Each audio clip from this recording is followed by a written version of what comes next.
Taurus, this is your weekly reading. It is a general reading. It is not going to resonate with every single one of you. This is also not Sun, Moon, or Venus sign specific.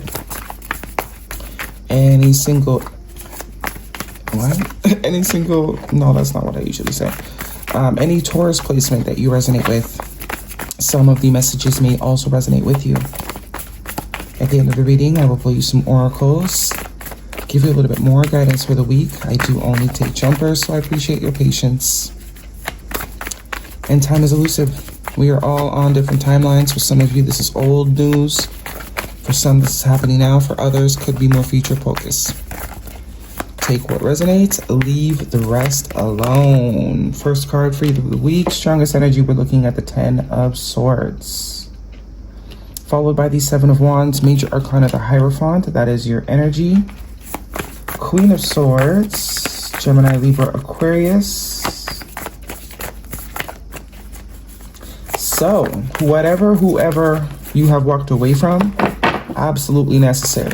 There is a clarity that you have recently received or came into about people around you, situations, whatever it is. It's just things have become crystal clear. There's no doubt. There is no questioning. And it's almost as if you have decided that you can no longer sort of, I don't want to say love somebody, because regardless, we love, regardless if someone's in our life or not, the love is real, it's going to stay, but you are no longer sort of allowing that to lead you. You're on to new horizons. You do not, you're leaving behind these experiences. Also could be someone potentially betrayed you in the past, and now this betrayal has made you see them very clearly. It might not even be one person. You might be just reflecting on all the betrayal that you have encountered up until now. And there's like this decision within self that we are not going to put ourselves in these situations no more. We're not going to allow ourselves. There's a heavy shift in protection. Knight of Wands, and the King of Wands. Fire energy, Aries, Leo, Sag could be important to you, yeah. This is all about you. 2 of Cups, 4 of Cups, and the Ace of Wands at the bottom of the deck with the 9 of Swords. So you've been through a lot. In life in general is what I think it is. Obviously connections, but there's a lot of disappointments that you have, you're looking back on. This full moon in Pisces that we had just had, it's, for a lot of you, there was a heavy reflection here. And it's almost like there's accountability that is being taken fully, radically. How we have allowed people to hurt us. Right? We have given people the keys to our disappointment, our sorrow, our loss. And there is like a no more. And not in an angry way. Not in an angry way. Maybe it was before. This sort of revenge is angry, like being mad at the people, being mad at the situations. Why me? Why do I have to go through these things? This is different. This is the accountability of where you played your role. Maybe before there was, you didn't want to see sort of how you contributed to your disappointment. But this is like a peace. And just sort of vowing that, from this point forward, you are going to protect yourself as if you were your own child. No more giving the keys away. And it's very empowering, very empowering. It's also going to boost your confidence like crazy. There is like a defending. 7 of Wands is all about like, I don't care who has to go. You gotta go, you gotta go, you gotta go. Saying no a lot more often. There is a protection that you are now, you have become your own bodyguard. You don't play about you anymore. Doing what makes you happy. Doing what lights you up. This sort of like the free horse energy, unbridled horse. no longer allowing people to create narratives, or even if they do, you just don't care. You're not going to stop it. You're not going to let it prevent you from being who you are, or having what you want. And this is actually what's going to create or call in the connection that you have been actually wanting all this time. But it's coming from a different place now. It's coming from a different vibration. Two of Cups, this is mutual connection. When you step into this energy of being the protector of yourself, you also attract other protectors.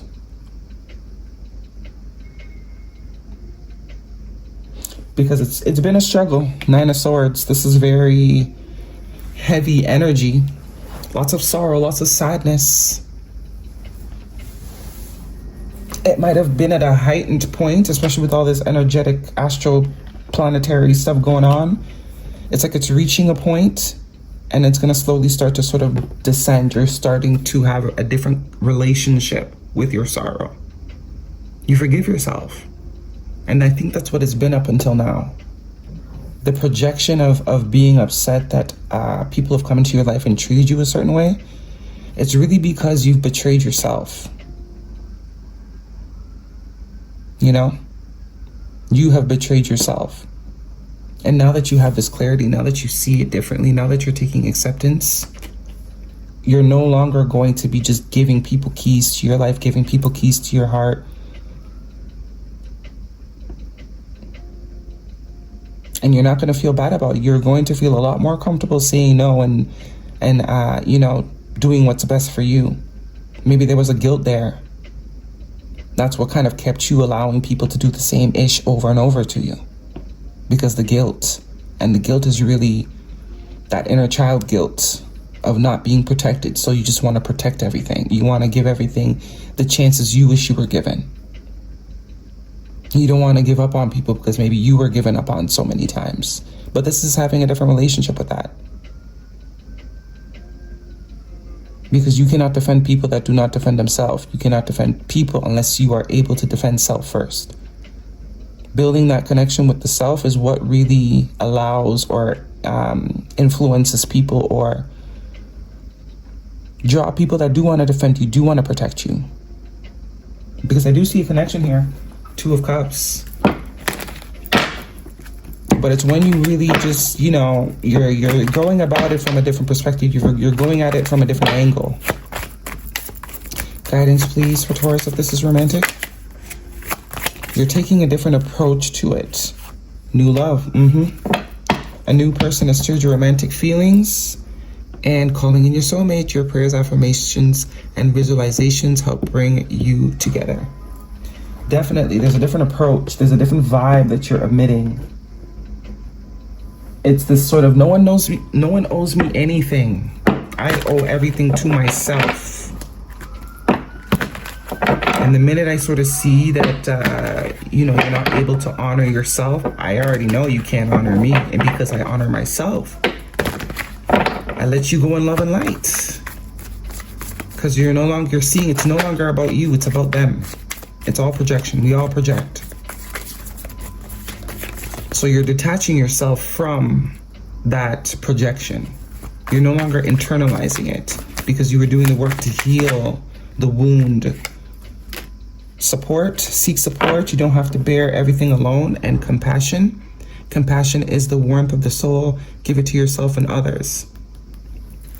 I think your relationship with compassion is also changing. I think originally it was a wound that, you know, no one had compassion for you, or there was a lack of compassion growing up. So you just give compassion out like it's on sale. But now you're first and foremost giving it to self. You're forgiving yourself for allowing yourself to be taken for granted. You're allowing yourself to be played, whatever it is, all of the things. But you don't, you no longer, you know, not that you don't expect it from people, but you're no longer seeking it through them. And if someone can't give it to you, there's no longer this anger or, you know, upset because you now see it's because they haven't given it to themselves. So how could they possibly give it to you? It has nothing to do with you. It's not about you. Opportunity and ask your angels. Lots of meditation. I think you're being guided to meditate, or if that is something you've been thinking of, it's saying, yep, absolutely. Go ahead. It could be very beneficial. But you are stepping in line with your highest self. Definitely. The Hierophant is, you know, the highest version of you. You're evolving. You are evolving. So naturally, you're going to call more evolved people to you. People that also have that confidence, not from arrogance. Let spirit be your guide. Number 32, which is 5. So you have 2 5s here. Change, major and minor change. So not only are you taking the progressive steps to create a different reality, but you're definitely being supported heavily. Hawk spirit. And the miracles are endless. Number 15, which is a 6. Paradigm shifting. This is definitely giving paradigm shifting. Slowly but surely.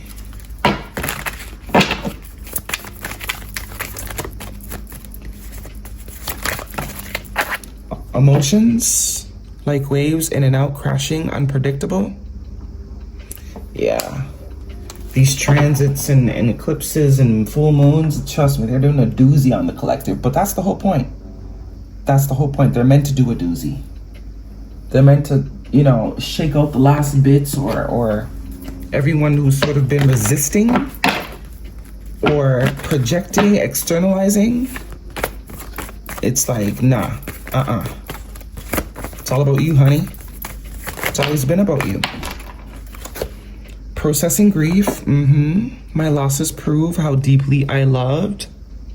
There's that changing your relationship, changing your perspective.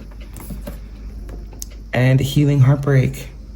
My heart will love again. That is your reading, Taurus. Hopefully it resonates with you. Thumbs me up. Don't forget to subscribe. I'll see you guys next week.